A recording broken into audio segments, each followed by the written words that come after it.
In the oppressive silence of the night, a skeletal structure of a house sagged against a sky devoid of stars, its silhouette a jagged tear in the fabric of darkness.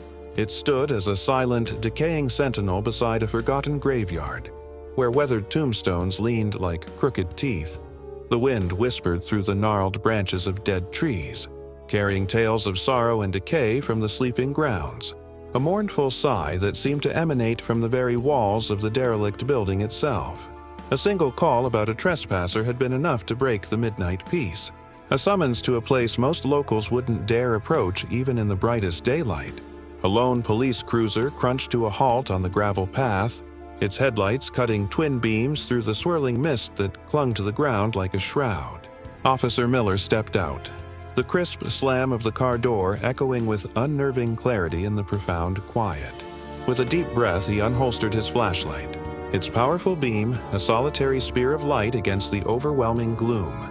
The front door of the house hung ajar, an open maw beckoning him into the abyss within. He pushed it open with a hesitant hand, the groan of ancient hinges a wretched cry of protest. As he crossed the threshold from the relative safety of the night into the suffocating confinement of the unknown. Inside, the air was thick and stagnant, heavy with the scent of dust, rot, and something else, something cloyingly sweet and unsettling. Miller's flashlight beam danced across rooms frozen in time, their contents draped in ghostly white sheets of cobwebs and years of neglect. Every creak of the floorboards under his boots sounded like a gunshot in the tomb-like silence.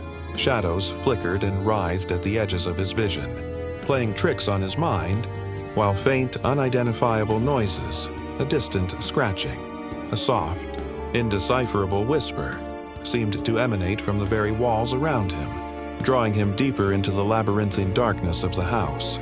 He was making his way back toward the entrance, a growing unease coiling in his stomach, when a deafening bang shattered the silence. The heavy oak door slammed shut with violent finality, the sound reverberating through the structure like a thunderclap.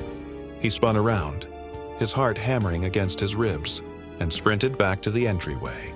He grabbed the ornate brass knob, but it wouldn't turn. He rattled it, then threw his shoulder against the solid wood, but it was as if the house itself was holding it fast, sealing him within its decaying embrace. A sudden, chilling silence descended once more profound and terrifying than before. The air grew cold, and the faint scratching sound was now closer, just on the other side of a nearby door. Miller froze, his back pressed against the unyielding exit, his flashlight beam trembling as it pointed down the dark hallway. The last trace of professional composure evaporated, replaced by a primal, all-consuming fear. He was not alone. He was trapped.